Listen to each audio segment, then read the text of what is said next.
The beginning of second day, we had a session on India's higher education sector and its four E's, that is excellence, expansion, equal access, employability, the challenges and way forward. In that, we had the presence of vice chairmen and chairmen from Andhra Pradesh State Council of Higher Education, Best Innovation University, KL University, Shobit University, and also from Sumaya Vidya University.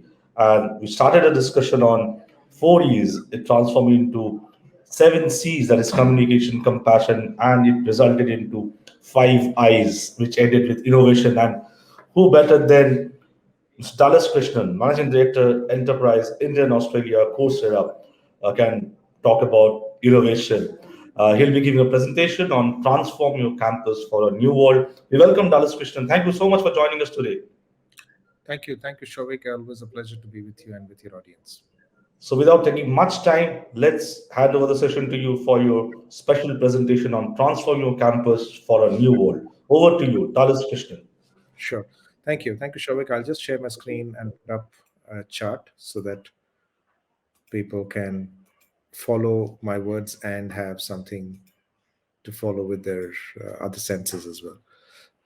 Just wanted to check if the charts are visible for everyone. Yeah, it's perfect. Perfect. All right. Thank you, Shouvik. So first and foremost, I'm just going to talk through some of the innovations in the context of what we are seeing with working with universities and campuses, right? Some of you may know the Coursera for Campus product that Coursera offers. It's a platform. It was a platform that was innovated out of India and with customers in India. So in that context, some of the experiences that we are talking about are very relevant in the context of the universities and campuses that work in India, right? And many of these experiences and the evolution of a product has also happened with our university partners, with our campus partners. So I really thank them.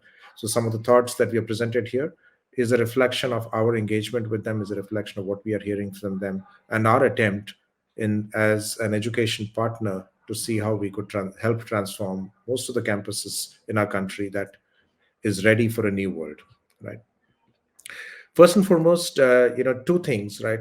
We all are aware of the disruption that COVID caused and the sheer need as a result for education to get transformed digitally. So that's something which I would give a lot of credit to the educators, especially teachers, university administration, who were absolutely brilliant in pivoting towards enabling completion of an academic year, uh, at getting admissions to a next academic year, and then many students graduating. So a brilliant work done by many educators and university partners that we have.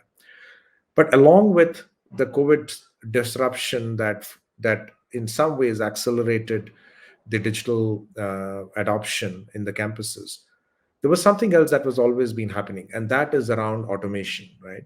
Which essentially is about how a lot of the entry level jobs that are there in the world are getting disrupted, right?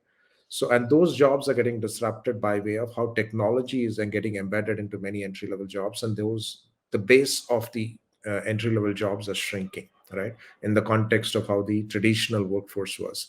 Right. Now, as that happens, there are, of course, new jobs emerging. There are new opportunities emerging, but it is for educators and for campuses. It is an opportunity for you to start leveraging your digital innovation that you've done over the last year to also solve for some of the emerging challenges which automation is causing to many jobs across the world. Some of them we call it double disruption, which is the COVID related one and the automation one. A few data points here for some of you to read. There are about 85 million jobs that will get displaced as a result of this double disruption.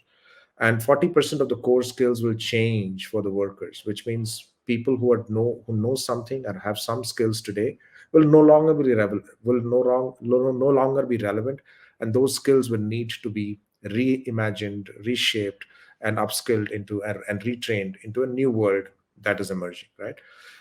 The other aspect is the emergence of working remotely, right? We all are aware, and like I'm sitting out here at my home and talking to each one of you. That's something which is emerging more and more. We as a company at one point in time were very focused on hiring talent around a base location that we had, which was our office, right? If we had an office, we would look at talent in that supply area around it, right? Or people who are willing to come in that area around the office. The office was always the base.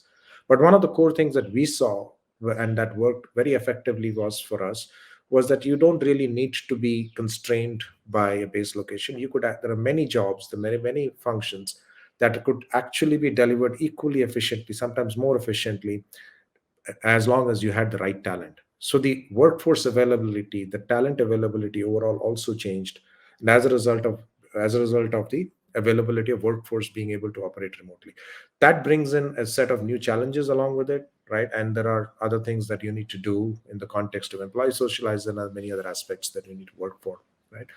And most importantly, with all this happening, what we are also seeing is about 84% of the companies or employers who hire are actually looking to accelerate the digitization of workforces, right? So that's only going to increase. So that's the background to what's going on in the context of the jobs world.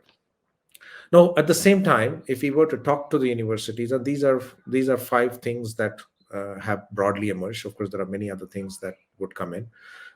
Number one, student employability, right? This has always been a challenge, and even more so with the transformation that is happening as I said in the previous slide, with the digital transformation and how the job mix is changing. The relevance of the students that are passing out is also needs to be looked at, right? So the student employability in the context of what goes into their curriculum, what they study, is an important element for most campuses that have students. The second part, you all have wonderfully, moved to a completely digital classrooms. But at the same time, as I speak to more and more teachers, vice chancellors, professors, university administrators, I think there is a concept of blended classrooms that is emerging, right? The UGC and through the NEP, they have also looked at blended classrooms as a future in the context of expanding the capacity of the students, which is one of the points that is there in the slide, is how can we expand the capacity of the students that we could impact, and thereby, as a country, improve our gross enrollment ratio, which is sitting at about 26-27%, to a more average level of about 50 odd percent, right? So that's an opportunity that sits with most universities, and they are looking at ways to do that. The third, of course, is as you look at running the universities with these higher capacity, with these investments, newer skills that you need to impart to your students. You also need to constantly look at how do you deliver these credit hours in a more efficient way in the context of how you use your capital, how you use the grants and funds that is available to you as a university. You want to be efficient there. And last but not the least is while a lot of the faculty has upgraded in their ability to choose to operate the digital infrastructure and tools, there is also a need for faculty to constantly retrain and upskill themselves in the context of changing technology, changing skill requirements, and changing context of how pedagogy is evolving with technology. So there is a constant need for faculty to develop. So these are some of the 5 points that we hear from the universities. As a platform, Coursera, some of you would know, we see ourselves as an extension of a university ecosystem. We don't see ourselves as a tech player. We are built out of a university. Some of you may know, our origin is in Stanford University, where our founder Andrew Wang and Daphne Kohler were professors. So at the core of what we do is educators is who built the company, and at the core of who provide the content are educators, which is university partners and industry partners. These come from about 160 odd top university partners and about 60 odd industry partners that we today have. There are about 8.5 crore registered learners on our platform, and today the combination of with the educators and industry partners and the learners they sit across about 6,000 odd institutions. I'll delve a little bit more on this, which these 6,000 institutions, what we mean is about 2,000 odd companies. There are about 4,000 odd campuses and about 100 odd governments who work in the context of upskilling their respective cohorts, right? In the context of businesses, of course, they are looking at retraining their workforce. That's one cycle that happens.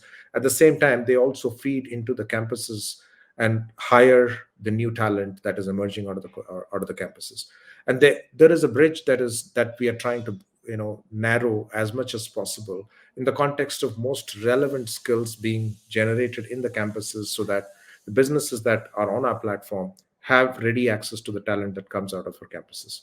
At the same time, as governments are upskilling the larger workforce in countries, they leverage on both these pillars, both campuses and businesses, in impacting the larger workforce and the digital quotient and digital skills in a country overall. So we work with all the three pillars of the institutions and bring the three institutions together through our platform. Some of the there are some great brand names here. So if you see here, there are be it in India, US, or in America, or in Europe. One unique thing out here is that the Coursera for Campus product originated and got innovated out of India. Some of the early partners were actually in India. University partners were in India, and some of the learnings that we have taken from India is what we have taken to the world in the context of how campuses can leverage the Coursera platform. We typically see three learning modes. One is, of course, the standalone for credit ecosystem, where with the changes that we have both in from UGC and from NEP and from many universities taking initiatives around it, they're offering top end courses from top universities across the world as a for credit mechanism for the students, so that they are learning from some of the best teachers across the world. The second, of course, is existing faculty, where they are looking at enabling blended learning with the students, where they curate the content or take a look at the content that is available on the Coursera platform, embed that with their learning objectives, and deliver a really high class learning experience to students, so that the employability outcomes as well as learning outcomes are met. So we work with a lot of professors and teachers in terms of making the blended learning working.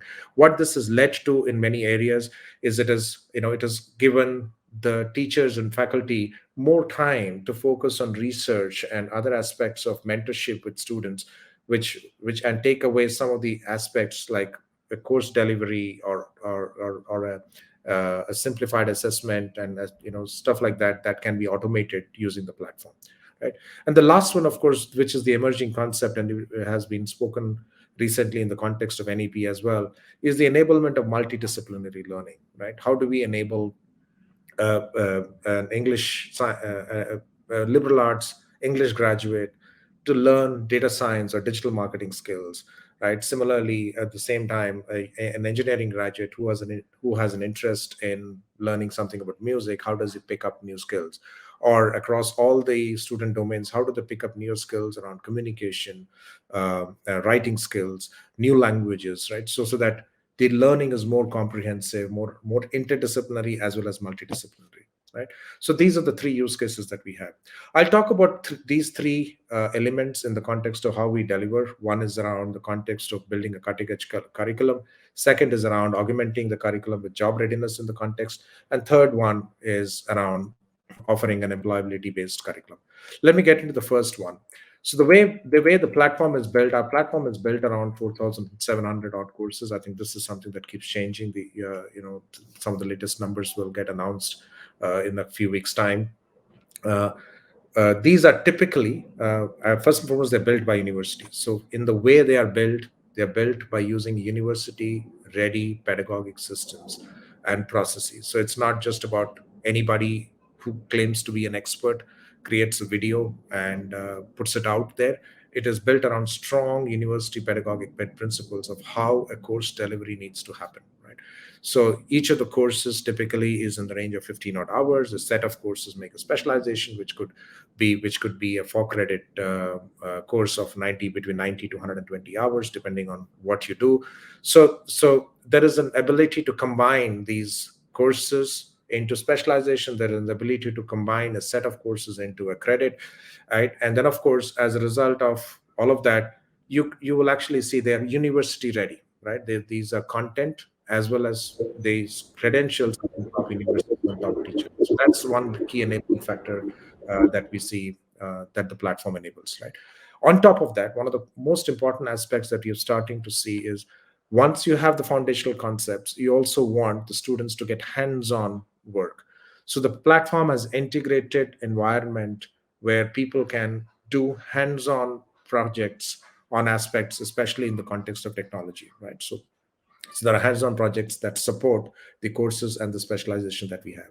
As you do all of that, they lead to certificates, right? And these are certificates which could come from our industry partners. So you take the foundations on, let's say, in cloud computing or in data science, and you combine that with an industry certificate, like data science certificate from an IBM, or a digital marketing certificate from a Facebook, right? Or a sale or a SDR certificate, or a sales development certificate from Salesforce. So you can now combine foundational elements with industry certificates, right? So this broad selection of courses, specialization certificates, and hands-on environment provides for a much more rich learning experience for students.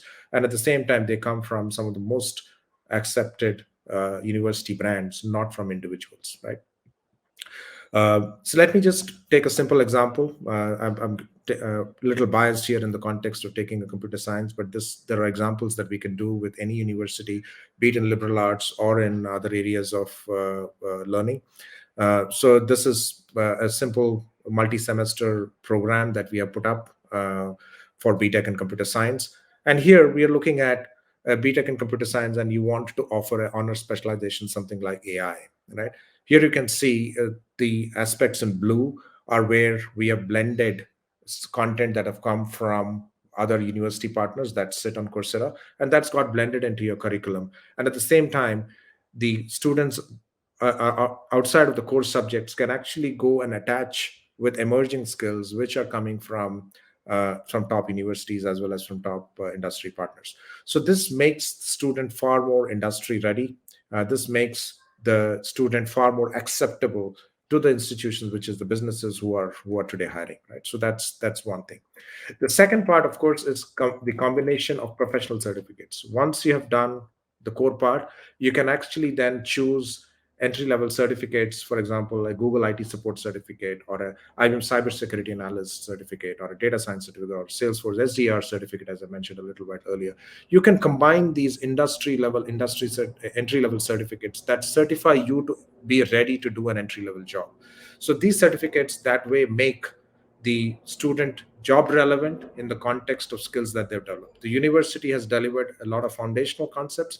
These certificates then provide the opportunity for the learner to pick up job ready skills, which thereby improves their employability outcome. A simple example of augmenting a curriculum with job readiness contract would be something like this, where mechanical engineer is in a stream. We are looking at mechanical design engineer, and you have combined your mechanical engineering course with a set of courses coming in from Autodesk, an advanced engineering 3D course coming in from Georgia Tech, and a 3D CAD application hands-on workshop from NTU. Right. So this combination of core courses, and then you combine that with softer skills, right? Be it writing skills, communication skills, right? Mastering and software engineering interview skills from some of the top universities here, makes your job readiness in the context of a learner far more complete. The other aspect, as I spoke about, not one is the content that delivers concepts. The other is the hands-on project, where here is an example of a learner a teacher on the right side demonstrating a particular tool. The learner on the left side can actually create an environment of his own, follow that, do hands-on workshop. It can be followed up with submissions, which can thereby assessed, some of it automatically as well, apart from proctored assessments that you could do, which can lead to a hands-on certification around applied skills, right? So that's the second part that I spoke about. The third one is, of course, offering an employability curriculum, right? So this is around, if you think of skills of the future in engineering, and these are patterns that we have seen on our platform. The emerging skills of the future are in the areas of AI, electric vehicles, mechatronics, smart cities, battery technology. So these are newer areas. How would a university embed these newer emerging future job skills into the program? So that's something that we could partner with you with. Similarly, on the business side, right, the emergence of fintech as a space, the emergence of digital marketing and marketing, the emergence of business intelligence in the context of how data-led decision making is made and leadership is being done, or something as simple as entrepreneurship, right? How do you embed core skills of entrepreneurship so that the student can actually start out better?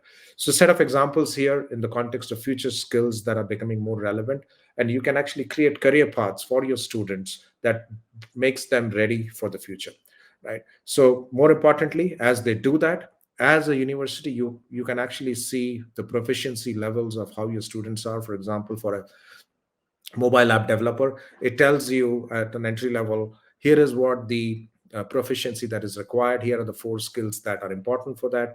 Every individual or a learner can go and see where they are and what they need to do, which is the set of courses below that will help them curate the new content, which will enable them to move from a level of proficiency where they are today to the level of proficiency that is required to become a mobile app developer. So this is an important area, and you as a university get the data of all the skills compendium that your students have at various levels of skill levels, that you can take it back to your employers and show them that here are the kind of skills that are available in the student cohorts that could be available to the students.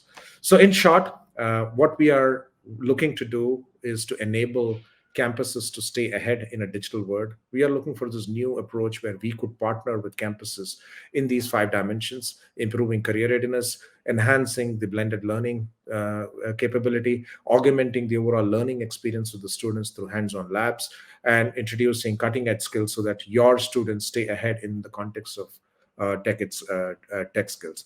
Lastly, most importantly, you don't have to worry about running and maintaining any of the software environments or the technology environments. That's our problem. We maintain the scalability of a very high quality platform for you.